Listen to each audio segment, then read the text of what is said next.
Setelah Xiaoyan berhasil lulus ujian seleksi, namun tidak membawa lencana alkemis, banyak orang memandang rendah Xiaoyan, bahkan mak lampir dari keluarga Bai dengan arogansinya berkata, sampah tetaplah sampah.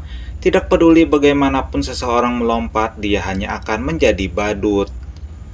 Namun pada saat ujian Xiaoyan selesai, Tetua Han Li mengatakan bahwa Xiaoyan telah lulus ujian alkemis tingkat 7 menengah. Alasan Xiaoyan tidak diberikan lencana adalah Tetua Han Li yakin bahwa dia akan mendapatkan lencana yang lebih tinggi. Oleh karena itu, Tetua Han Li berencana akan mengirim Xiaoyan ke markas utama untuk mengikuti ujian lagi.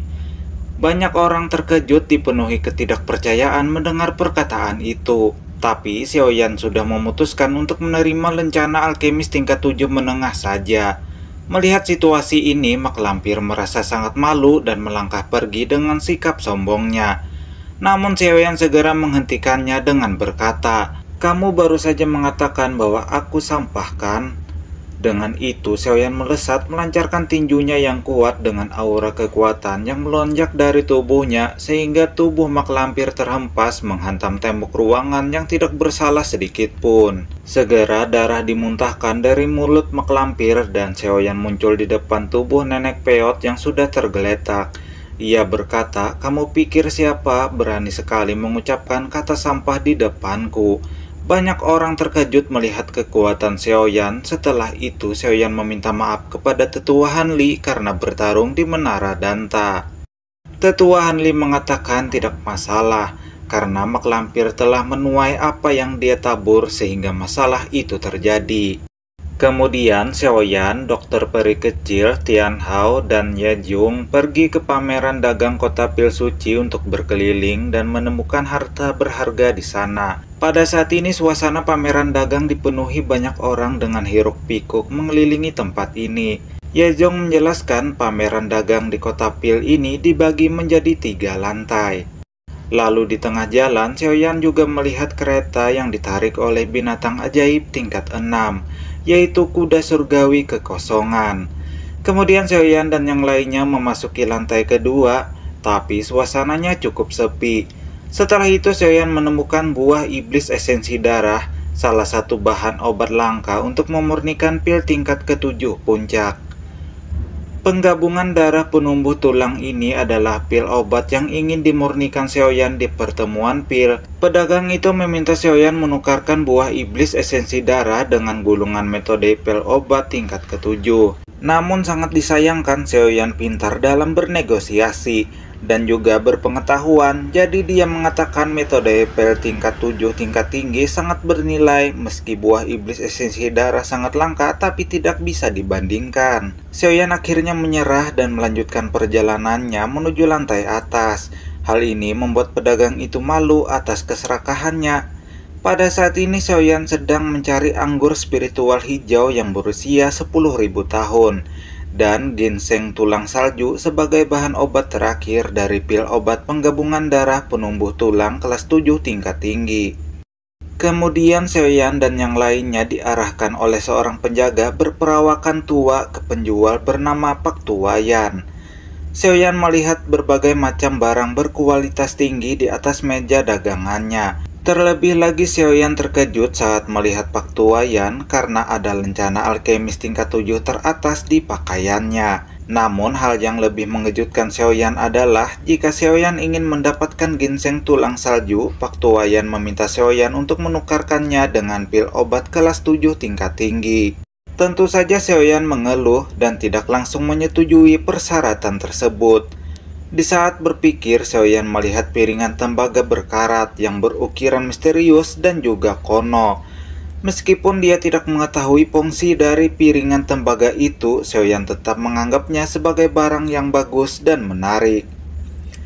Tian Hao memberitahu Xiaoyan bahwa piringan tembaga ini sangatlah berharga dan dia harus mendapatkannya meskipun harganya mahal. Meskipun Xiaoyan cukup ragu, tapi mendengar perkataan Abah Tian Hao, dia mulai berjalan dan mengambil piringan tembaga itu untuk dianalisa.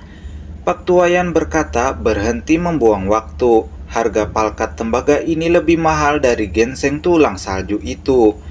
Tidak ada tawar-menawar." Xiaoyan bertanya apa yang unik dari benda ini daripada ginseng tulang salju. Pak Tuayan mengatakan tidak tahu, tapi dia yakin bahwa itu adalah barang dari zaman kuno. Xiaoyan bertanya ingin ditukar dengan apa piringan tembaga ini. Pak Tuayan mengatakan ingin meminta formula obat kelas 7 tingkat tinggi. Mendengar itu, Xiaoyan hanya tertawa dan mengatakan bahwa itu terlalu mahal.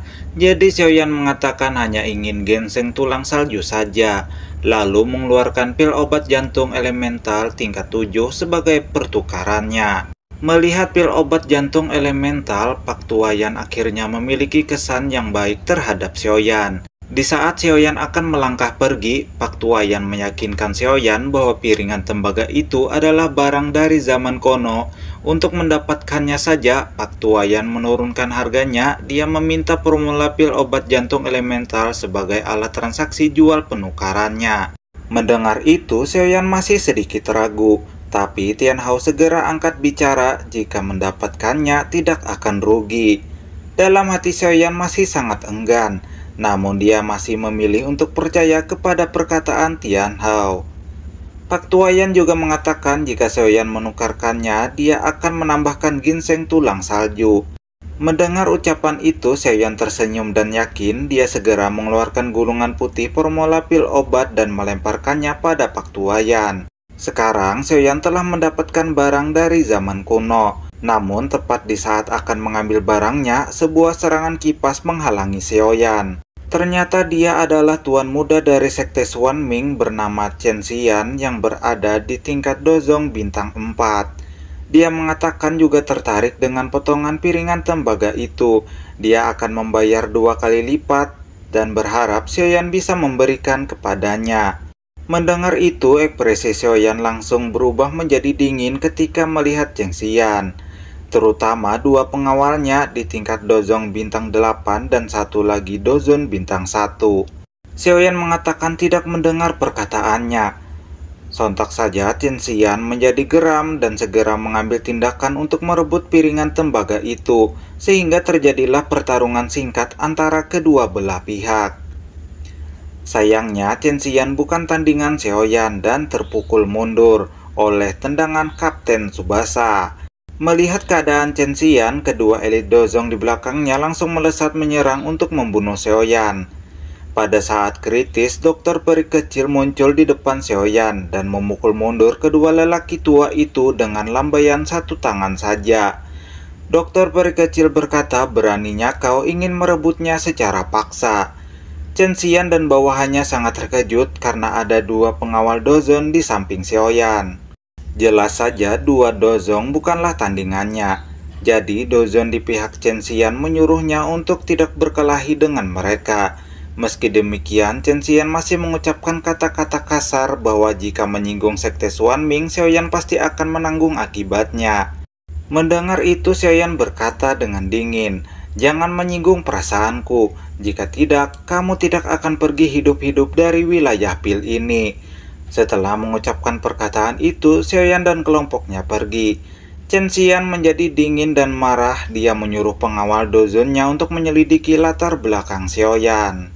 Sebelum pergi meninggalkan pameran dagang kota pil suci, Xiaoyan pergi ke pedagang yang menjual buah iblis esensi darah sebelumnya dan menukarnya dengan pil obat jantung elemental tingkat 7. Sekarang hanya tinggal 1 bahan yang sangat langka, yaitu anggur spiritual hijau berusia 10.000 tahun.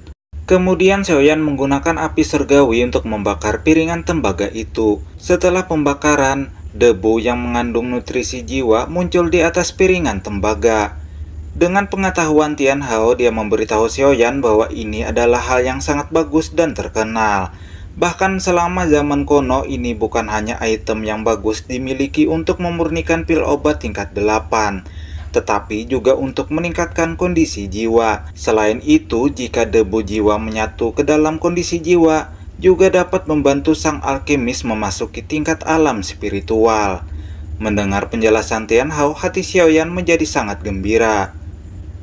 Setelah semalaman bekerja keras, Xiaoyan akhirnya berhasil menyerap energi spiritual dari debu jiwa. Tapi saat ini Xiaoyan tidak mengetahui bahwa alam jiwanya perlahan-lahan telah memasuki tingkat alam spiritual. Keesokan harinya Xiaoyan pergi untuk pertemuan dengan 5 klan besar dan melihat kemampuan apa yang dimiliki mereka. Selanjutnya Yajong membawa Xiaoyan dan yang lainnya memasuki sebuah aula besar untuk pertemuan besar dengan 5 klan. Banyak generasi muda jenius yang hadir di sini. Terutama yang menjadi titik fokus adalah penyihir dari klan Cao, yaitu Cao Ying, yang merupakan salah satu penerus potensial masa depan untuk kepala menara pil. 5 klan besar bersiap-siap untuk memulai tes kekuatan jiwa dan Xiaoyan bersiap untuk mengejutkan semua orang yang hadir di sana.